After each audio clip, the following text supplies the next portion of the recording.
안녕하세요. 오늘도 사연 살롱을 찾아주셔서 감사합니다. 60대 여성입니다. 제 나이대쯤 되면 사연 없는 사람은 아마도 없을 것 같네요. 그만큼 인생이 마음처럼 그리고 생각처럼 사라지지는 않는 거겠죠. 저도 예전에 그리고 얼마 전까지 사는 게 왜 이렇게 내 마음 같지 않고 힘들까 하며 신세한탄을 하곤 했어요. 저는 형제 많은 집에 장녀로 태어났어요.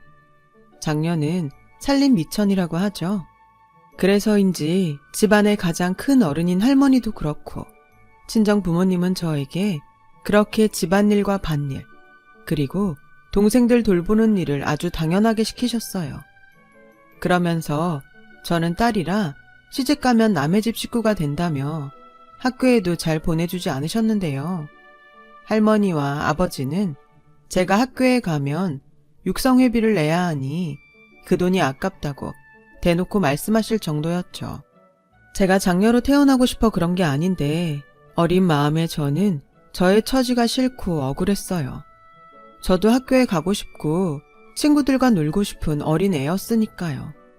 그래서 저는 10살이 조금 넘은 어린 나이였지만 무조건 이 집을 탈출해야겠다고 생각했어요. 줄줄이 딸린 동생들이 마음에 걸리긴 했지만 계속 이렇게 살다가는 좋은 시절을 이 집에서 다 흘려보낼 것만 같더라고요.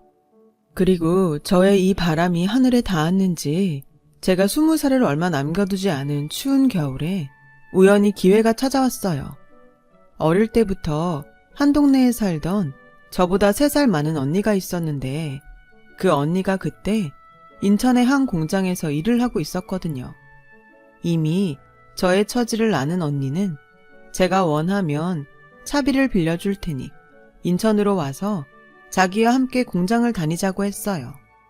저는 초등학교 졸업을 하고 선생님의 설득으로 중학교에 가긴 했지만 졸업도 제대로 하지 못했고 또 고등학교 진학은 아예 하지도 못했기에 공장 같은 회사에 취직이 될까 걱정이 되었는데 언니는 그런 건 하나도 문제가 되지 않는다고 했고 저는 언니의 그 말이 저를 여기서 구해줄 동아줄 같았기에 고민 없이 야밤에 도망치듯 집을 나왔어요. 도시에 가서 돈을 벌고 싶다는 편지를 한 통 남겨두고요. 당시에는 지금처럼 핸드폰도 없던 시절이라 부모님은 집을 나간 저를 찾을 길이 마을 파출소에 신고하는 것을 빼면 아마 없었을 거예요. 그래서인지 몇 년이 흘러도 집에서 저를 찾는다는 소식은 들려오지 않았어요. 씁쓸하지만 오히려 잘 됐다고 생각하며 인천에 온 이후로 조금씩 집과 가족을 잇고 저를 위한 삶을 살자고 생각했죠. 먹고 싶은 것을 사 먹고 갖고 싶은 것을 살 정도는 벌었기에 저는 큰 욕심 없이 공장에서 하는 일을 좋아했어요. 아무런 대가 없이 하는 집안일에 비하면 공장은 참 좋은 곳이라는 생각이 들었거든요. 그러다 함께 살고 있던 언니가 연애를 하기 시작하더라고요. 종종 언니가 애인을 집에 데리고 왔는데 셋이 있으니 좀 민망했죠.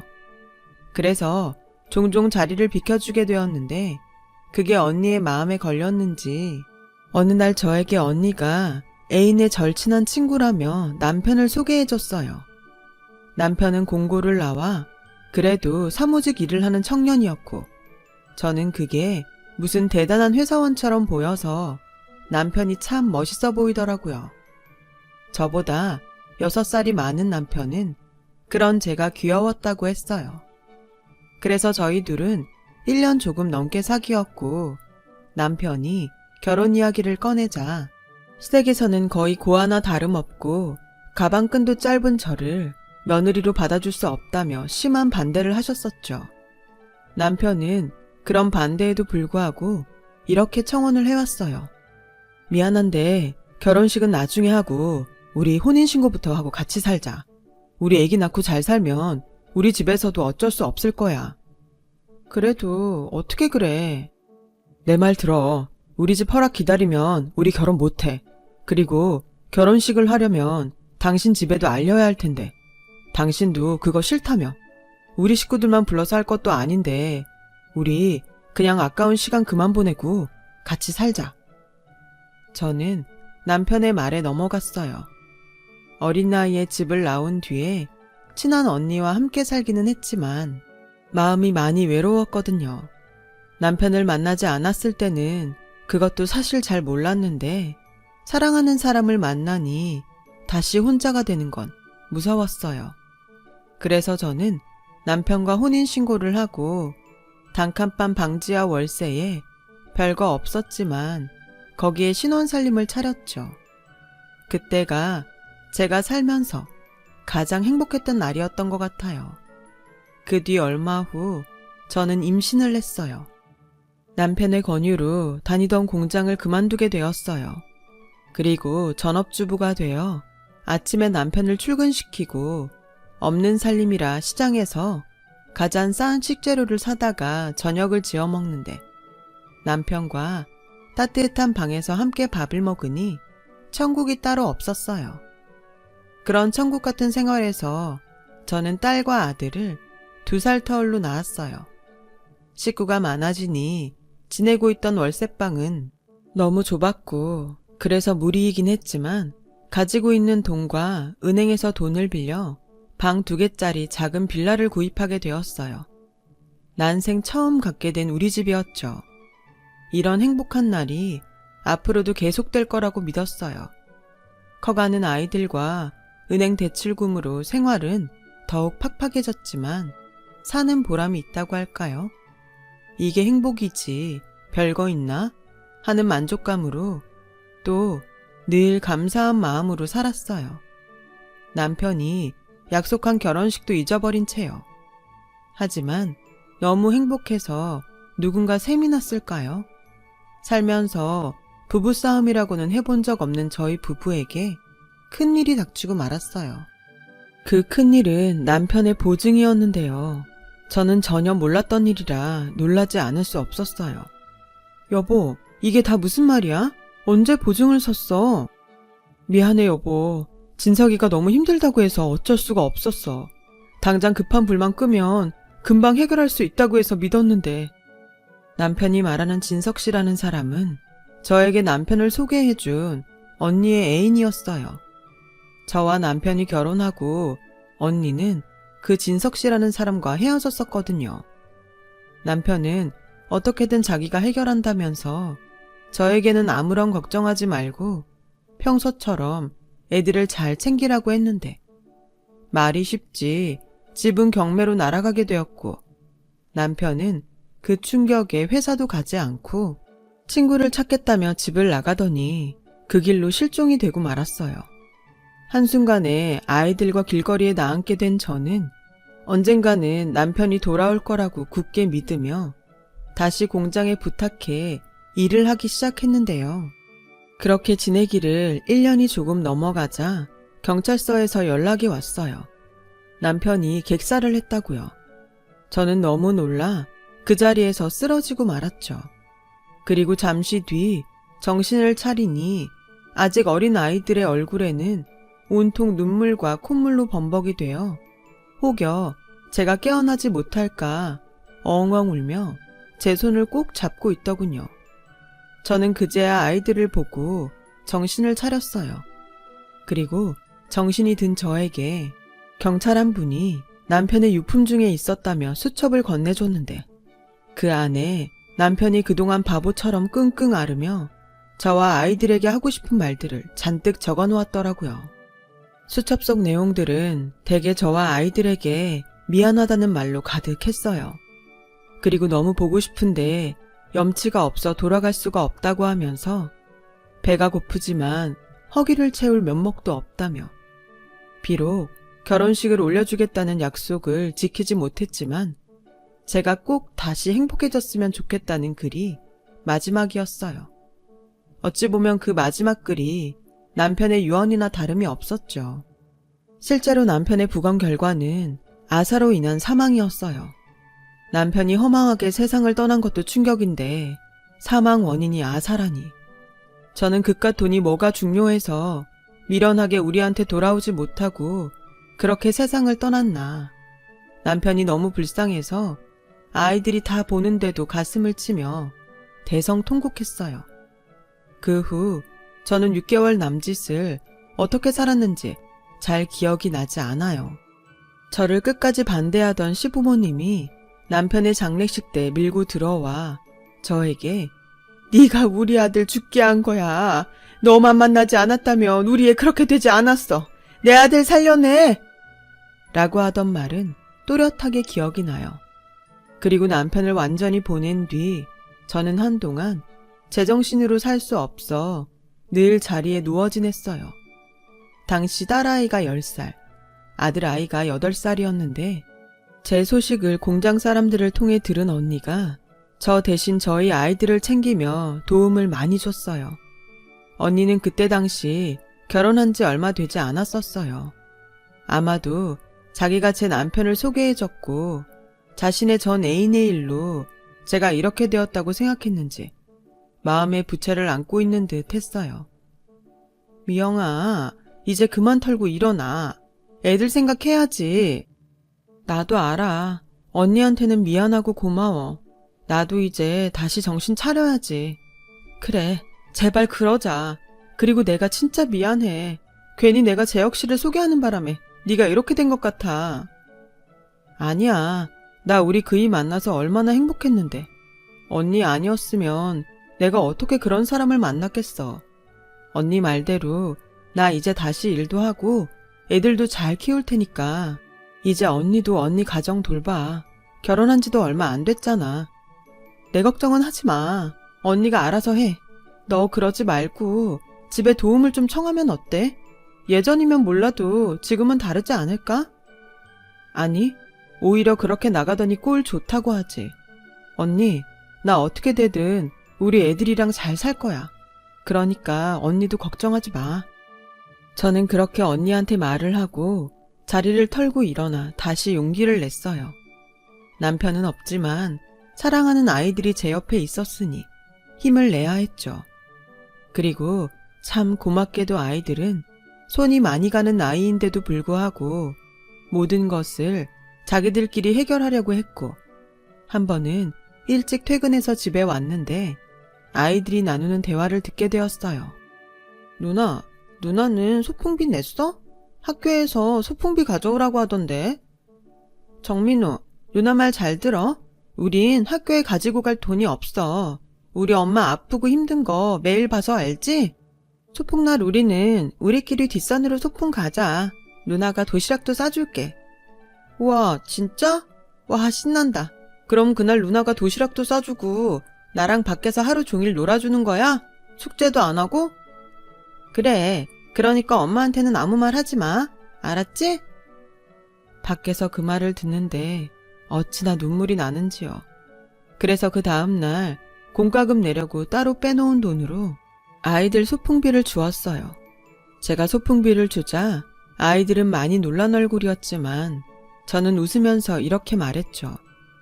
니네 소풍 가는데 왜 엄마한테 아무 말도 안 했어? 완전 서운하다. 장난처럼 아이들에게 말을 했어요. 아이들은 잠깐 어리둥절한 표정을 짓더니 곧 딸아이가 마음의 짐이 사라졌는지 아니면 소풍을 갈 수 있다고 생각해서 기뻤는지 방긋 웃으면서 학교로 뛰어가더라고요. 아들도 지 누나를 따라서 신이 나서 뛰어가고요. 그 모습을 보는데 저는 아이들에게 미안한 마음에 또 왈칵 눈물이 쏟아졌어요. 그리고 너무 빨리 크지 않았으면 좋겠다고, 너무 빨리 철이 들지 않았으면 좋겠다고 생각했는데 아이들은 저의 마음과 다르게 빨리 컸고 철도 금방 들었죠. 그렇게 청소년이 되고부터는 사춘기가 시작된 딸은 뭐든 자기가 알아서 한다며 저에게 도움을 청하지 않았어요. 남들은 대견하다고 했지만 저에게 의지하지 않으려는 딸을 보면 저는 속상했죠.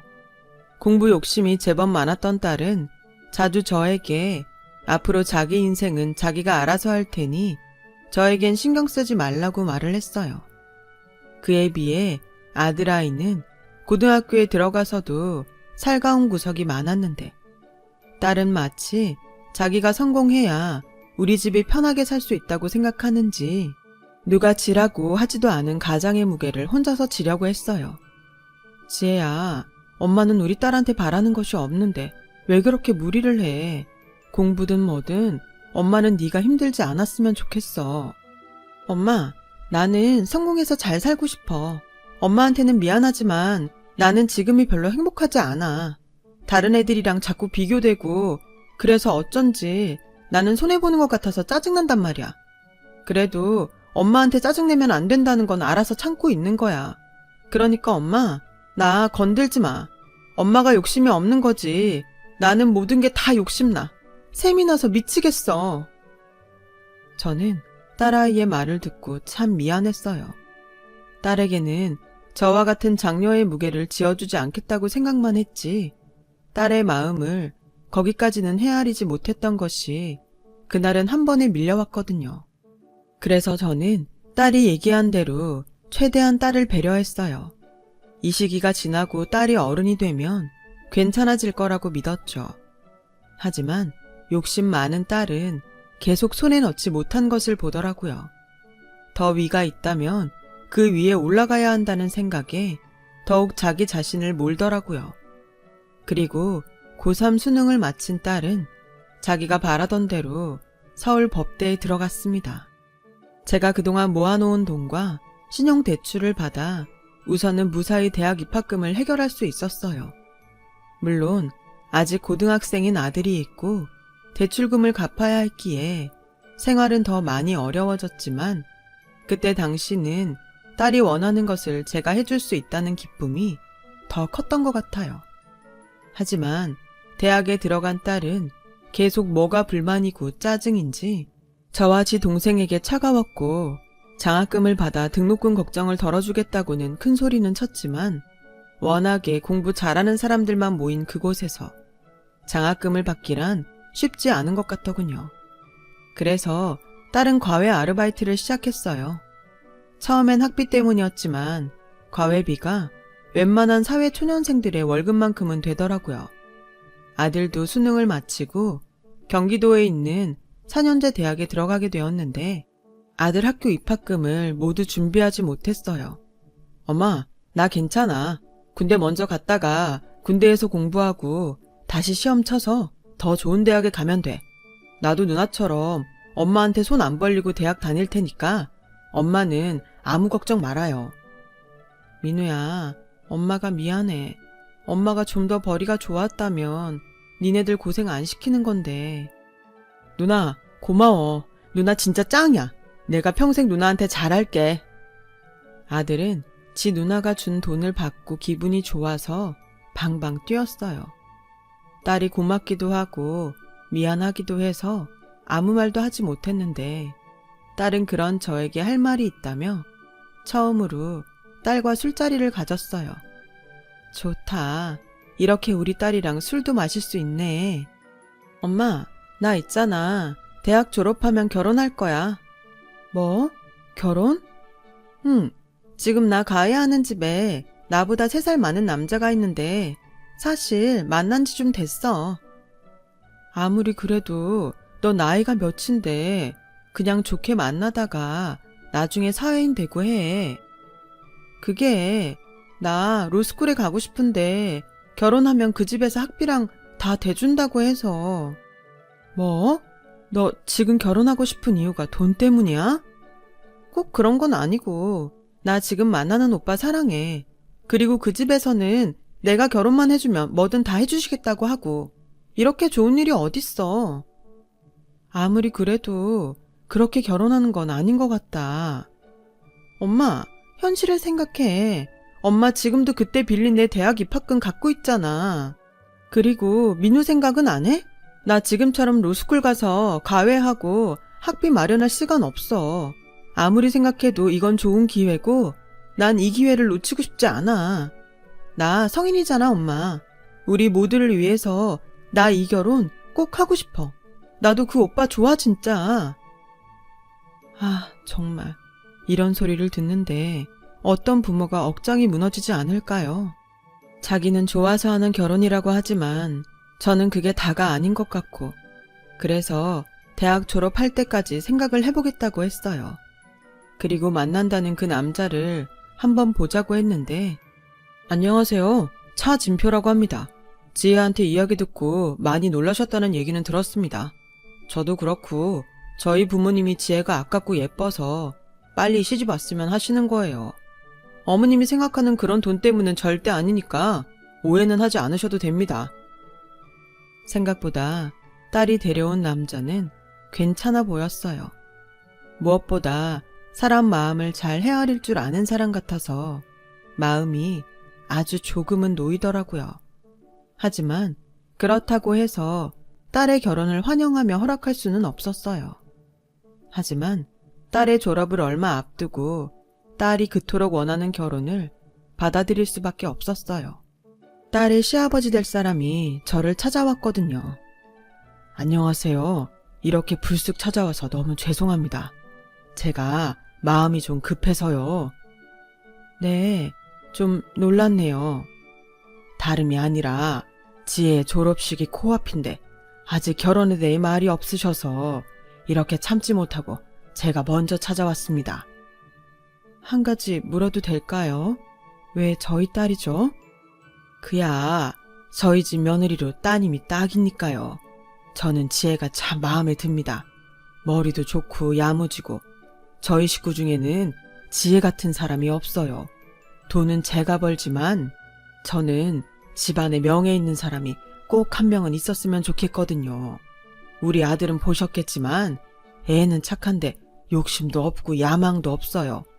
저도 같은 딸을 키우지만 제가 번 돈만 쓸 줄 압니다. 근데요, 따님은 다르잖아요. 제가 시아버지로서 뒤에서 확실히 서포트하겠습니다. 법관이 되든 변호사가 되든 제가 우리 지에 아무도 무시할 수 없게 최선을 다해서 지원할게요.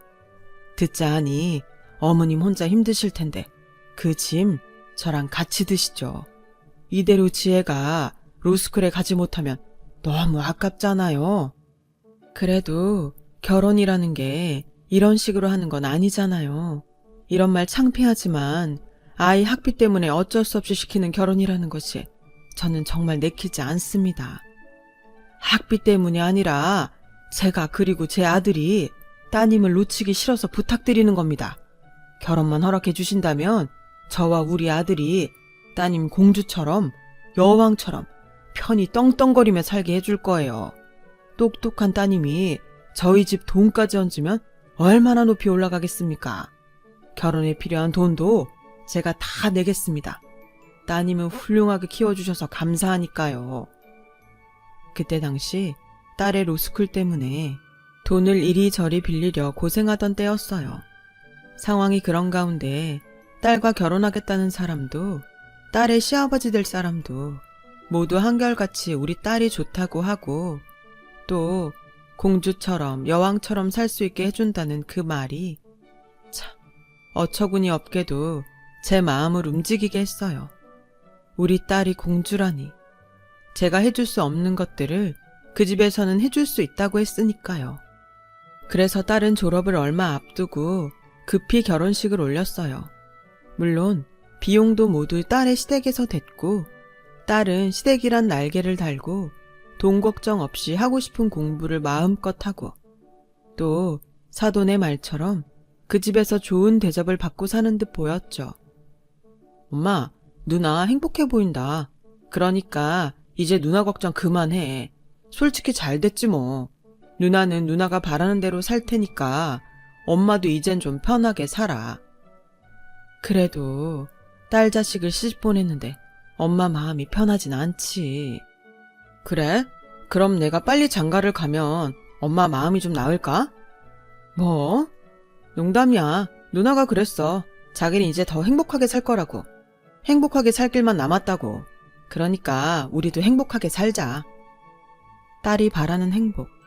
저는 결혼식 내내 방긋방긋 웃는 딸을 보고 아들의 말처럼 이제 그만 걱정과 염려를 내려놓기로 했어요.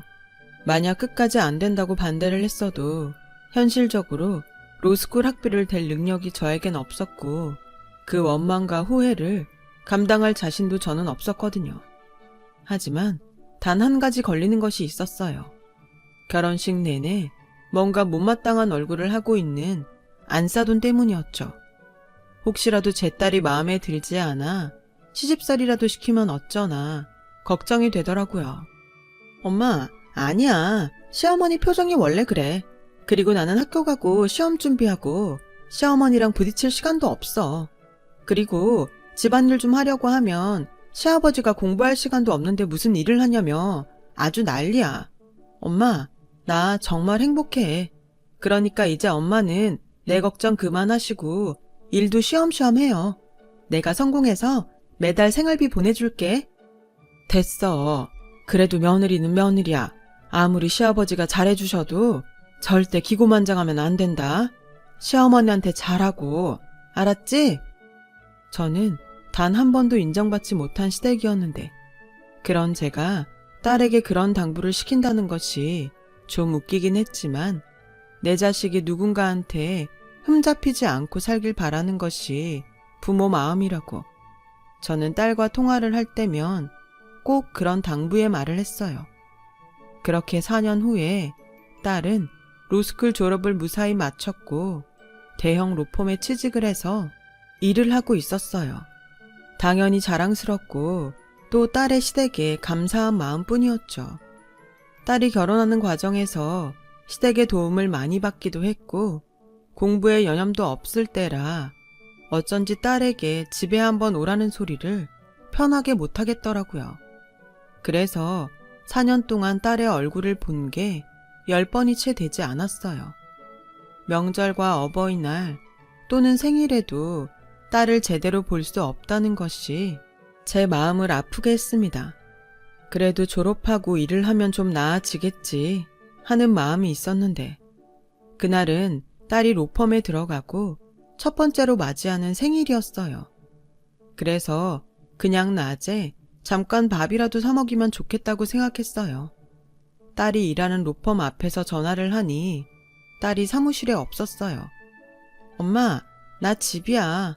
오늘 생일이라 휴가 냈어. 미리 말하지. 나 오늘 생일이라고. 시어머니가 집에서 생일상 차려주신다고 했는데. 엄마, 내가 나중에 시간 한번 내서 집에 갈게. 엄마, 나 태어나게 해줘서 고마워. 그래, 사돈한테 엄마가 고맙다고 꼭 전해줘.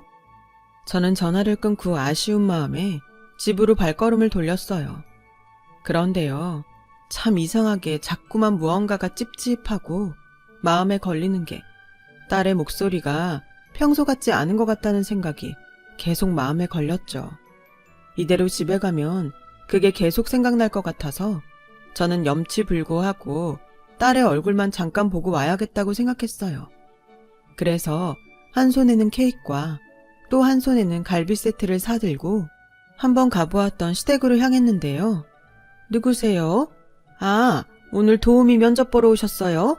근데 지금 좀 분위기가 그런데 잠시만요.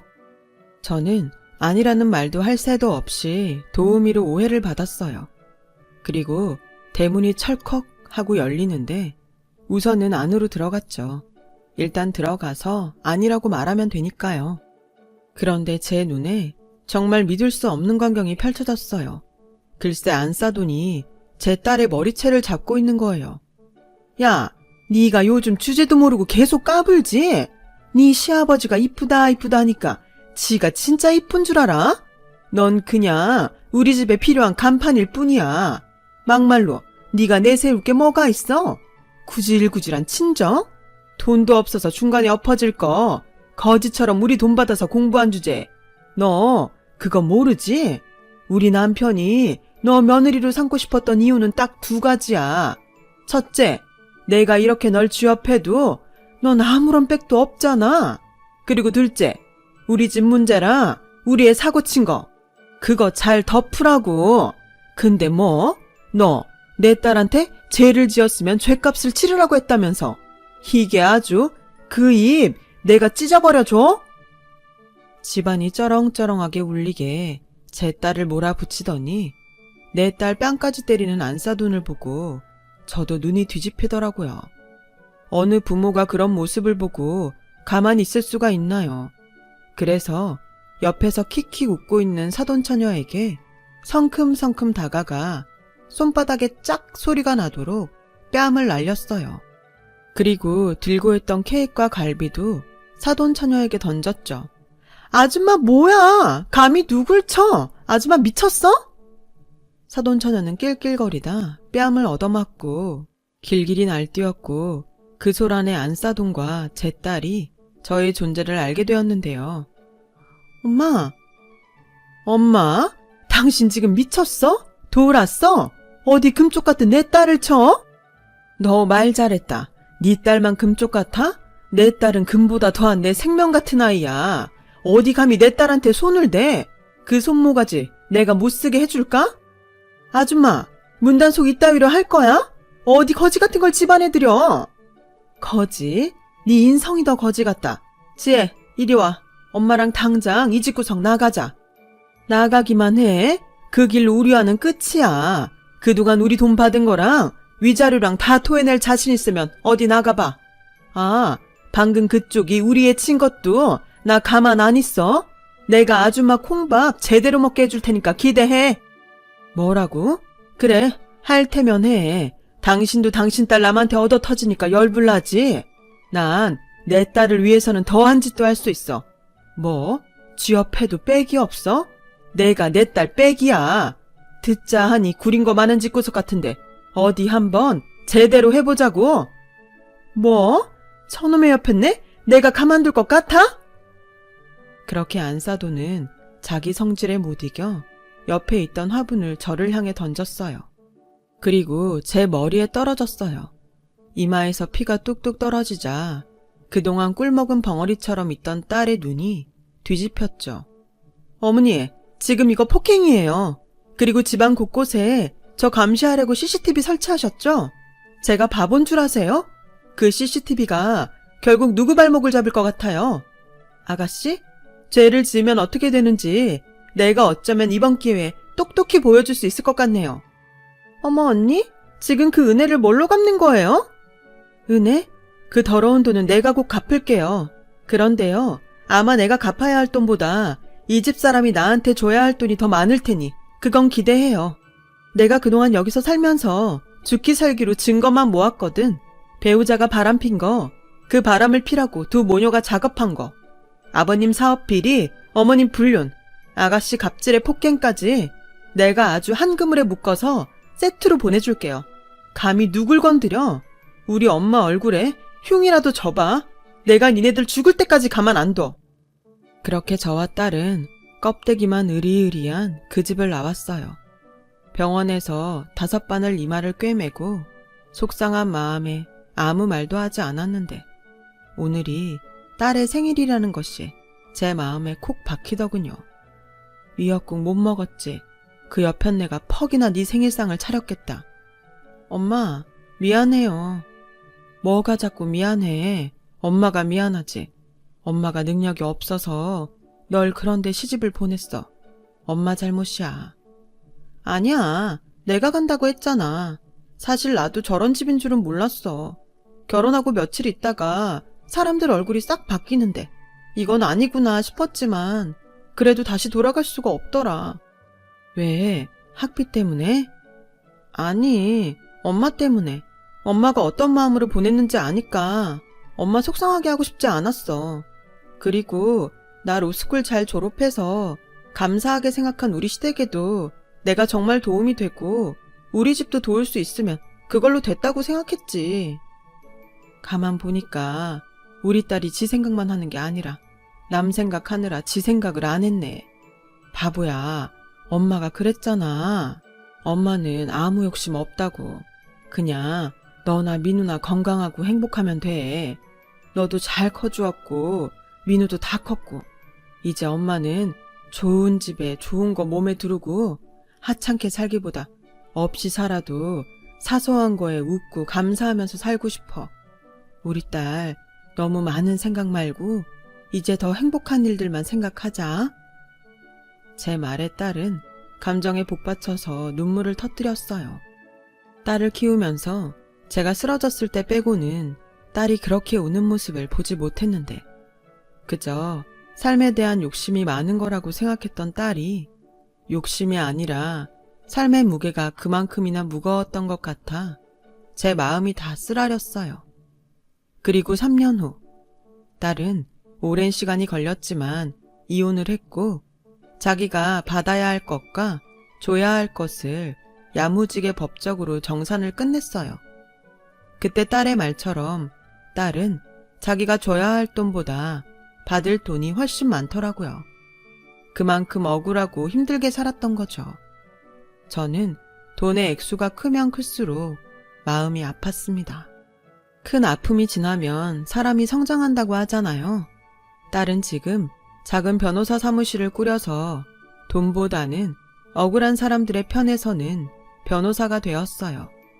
그래서 일은 많고 돈은 그다지 크게 벌리지는 않는 모양인데 그 욕심이 어디로 가나요? 딸은 재판이면 재판, 싸움이면 싸움, 지는 법이 없는 그 동네에서 유명인사가 다 되었어요. 재판에서 이기고 온 날은 딸이 그렇게 행복해할 수가 없습니다. 그 모습을 보면 제가 다 뿌듯하더라고요. 그리고 한때는 사돈이었던 그 집안에 문제였던 딸 때문에 호된 일들을 겪고 있다는 소식을 들었어요. 딸도 그렇겠지만 저도 역시나 싶은 생각이 들더군요. 최고의 복수는 나의 행복이라고 우리 예쁜 딸 이제 더 행복한 삶을 살아가길 바랍니다. 지금까지 제 사연 들어주셔서 감사합니다. 모든 분들이 행복하시길 바라면서 저는 이만 마칠게요. 고맙습니다. 여러분, 사연 댓글에 응원과 현명한 조언 부탁드려요. 좋아요와 구독은 저에게 큰 힘이 됩니다. 오늘도 좋은 일 가득하세요.